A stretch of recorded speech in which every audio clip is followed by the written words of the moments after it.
Hey guys, welcome to another edition of Brigandy TV. I'm Chris Brigandy of Brigandy Coins and Collectibles here in New York City.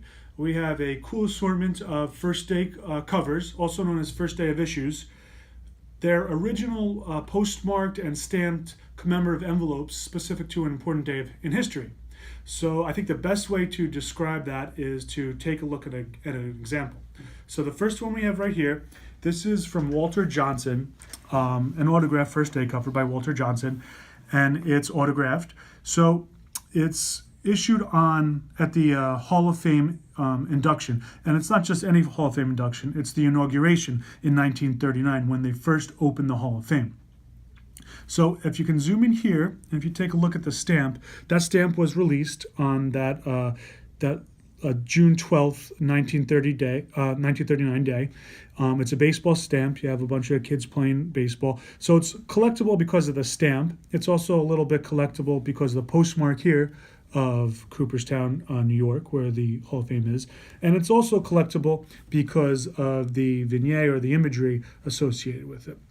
Now, if it wasn't signed by Walter Johnson, it wouldn't be that valuable. But because it's signed by Walter Johnson, it totally changes the game here.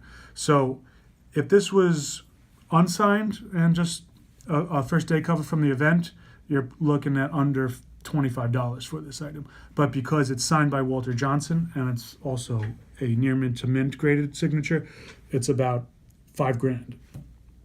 So this is a really cool item, and people really like to collect items that are specific to an important date in history. Another thing about Walter Johnson and the inauguration, he was actually inducted in 1936. But Cooperstown Hall of Fame didn't actually open until 1939. So that's the famous photo you see of the first 11 that were inducted into the Hall of Fame. Walter Johnson was from 1936, so was Ty Cobb, so was Walter Johnson, Hannes Wagner, and even Christy Mathewson, but he's not in that photo, of course, because he wasn't living at the time. Now, just to compare this Walter Johnson here to another authentic Walter Johnson card here, the value here is way different. You're looking at about a price decrease in half because it's just on a plain index card here. So something like that, you're looking at about $2,500 roughly. I have another really cool first day cover right here. Bring that one a little closer. So this one is also signed. You'll notice the stamp, the same event. It's signed by Babe Ruth though, at the same event, the same stamp here, June 12th, 1939, Cooperstown, New York. And you have a beautiful Babe Ruth signature. I'll just slide that this way so you can see the condition of that.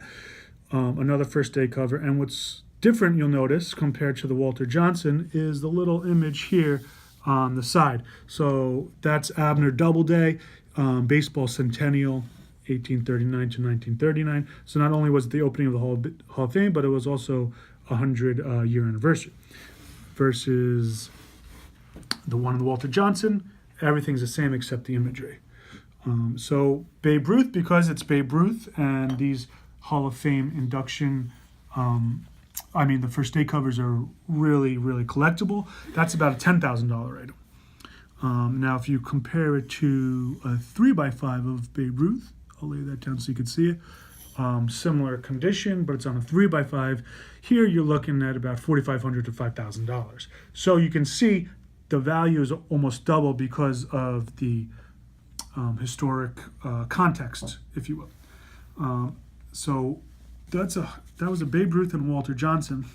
I want to show you one more item. This is a little different than a first day cover, but it's really cool. So these are dated 1937. So you have the postmark cancellations over the stamps, but it's not from a specific event. But what's cool, someone went to Babe, the city of Babe, Montana, and had this postmarked and canceled. And then they also went that same year to Ruth, Kentucky in 1937, postmarked and canceled. And then they had Babe Ruth sign it, which is a very clever and interesting way to collect Babe Ruth. Very creative, even for back then. We don't really see items like this. And this is in the range of $10,000 as well because it's such a cool and unique item. And I've seen maybe one other item like this that was even close. So again, it's more valuable because the postmarks and the stamps.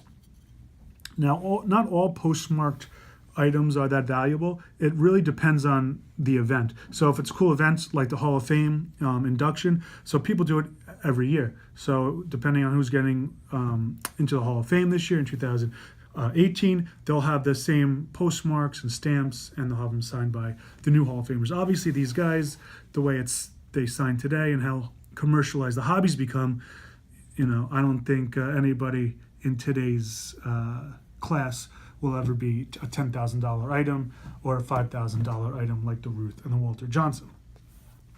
One other really cool story about first day covers is in 1969, they had Apollo 11, and you had Neil Armstrong, Michael Collins, and Buzz Aldrin going to the moon. So they couldn't get life insurance because obviously no insurance company in the right mind would insure 3 guys going to the moon. So what they thought of was, okay, let's have something for our families just in case we don't make it back.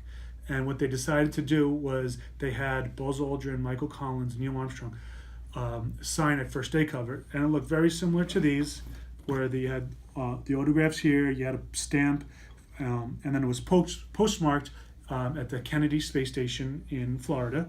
And then they had a vignette or a color image, if I'm not mistaken, on the right, and it was of a spaceship and the moon. And so that was just in case they didn't come back, their families would have, something to hold on to without them around. So today in auction, they used to bring 5, 6, 7,000, but lately they've brought over $10,000 in auction. So that's a really cool collectible. And it also comes with an official NASA kind of a certificate of authenticity, because they were holding these while these guys were up in space. But they came back and all was well, obviously. But these are really cool items. I always like to collect something that has a little more history to it than your regular 3x5 signed cuts. Of course, Babe Ruth, Walter Johnson, great autographs.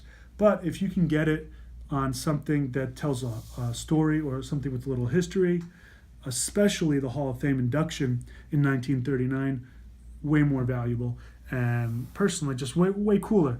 And also dates the item too, because you can have a signature from Babe Ruth, but is it from 1920 or is it from 1948?